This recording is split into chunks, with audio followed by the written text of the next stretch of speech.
Each week, Wells Fargo Bank brings us stories of athletes who have overcome adversity in their lives to succeed in school and in sports. Marissa, this week we feature the Harker School golfer back on course after debilitating pain led to brain surgery.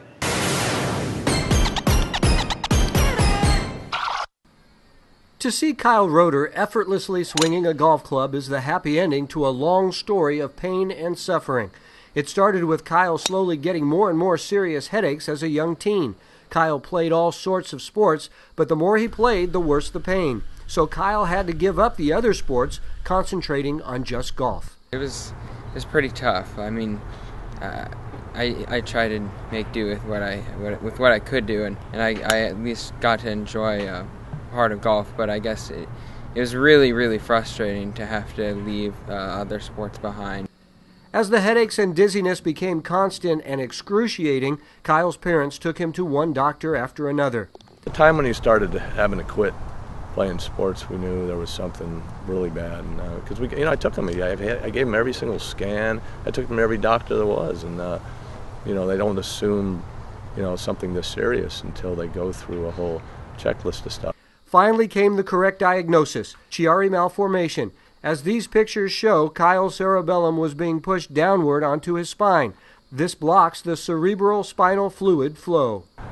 And then all hell breaks loose. It's all kinds of crazy things that happen. Your eyes can start twitching, you get killer headaches, dizziness. The result for Kyle meant he had to decide whether to have brain surgery, with different doctors giving him different advice.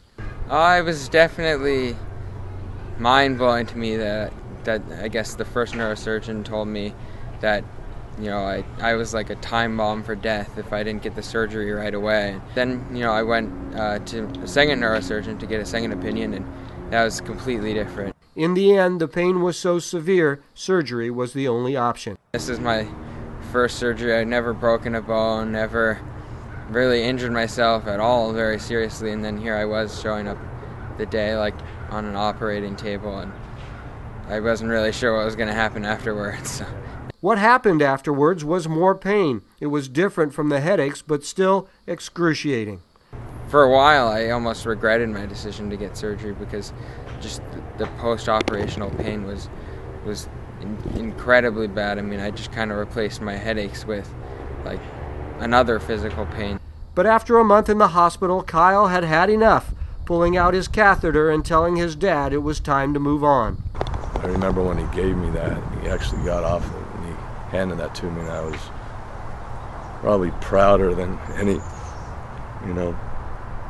straight A report card or home run or golf tournament medal or something. I think it probably represented that we knew, he was going to get out of there alive. Slowly, with lots of rehab, the pain started to subside. Kyle was back at school, somehow maintaining a 4.7 GPA. He credits his teachers for their patience and understanding. The operation was a success. There was now space for the cerebellum with no more pressure on his spinal column. Though Kyle still has a few headaches and some stiffness in his neck, he is thrilled with the outcome.